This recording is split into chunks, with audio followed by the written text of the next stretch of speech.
Welcome to second episode of balance bite. আজ আপনাদের সঙ্গে একটা দুর্দান্ত হেলদি অ্যান্ড টেস্টি স্মুদির রেসিপি আর শেয়ার করতে চলেছে বন্ধুরা, যা দেখতে যতটা লোভনীয় খেতেও একদম দুর্দান্ত। আর বাচ্চা থেকে বড় সবাই খুব আনন্দ করে এটা খাবে। তাহলে আর দেরি না করে এই হেলদি এবং রেসিপিটা ফুল ওয়াচ করে নিন। আর এইটা বানানোর নিয়ে নিয়েছি হাফ কাপ মতো ওটস। আমি প্লেন ওটস নিয়েছি, আর ওটসটাকে এখন আমি মিডিয়াম ফ্লেমে একটু ভালো করে রোস্ট করে নেব 2 থেকে 3 মিনিট। ব্যাস, এখন এটা ঠান্ডা করে একটা মিক্সি জার নিয়ে নিয়েছি, তাকে আমি ওটসটা ঢেলে দেব।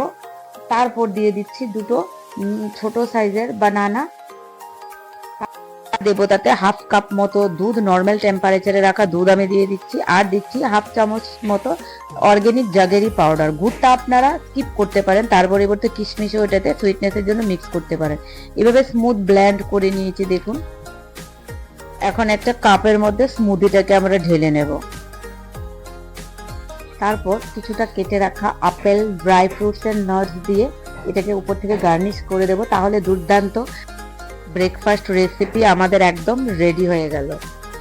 আর এইটাকে একটু লোভনীয় বানানোর জন্য আমি অন্যদিকে আরেকটা কাপে এভাবে একটু চকলেট সিরাপ দিয়ে, এটা বাচ্চাদের জন্য বানাচ্ছি তাই একটু চকলেট সিরাপ দিয়ে ডেকোরেট করে তারপর তাতে আমরা স্মুদিটা ঢেলে সেম ভাবে ড্রাই ফ্রুটস, নাটস দিয়ে এভাবে ডেকোরেট করে এটাকে সার্ভ করলে বাচ্চারাও খুব পছন্দ করে এবং আনন্দ করে খাবে।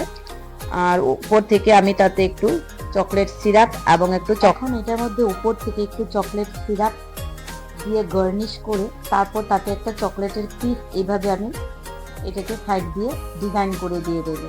তাহলে eat healthy, stay healthy, take care, bye bye. আর দেখা হচ্ছে একটা নতুন রেসিপি নিয়ে।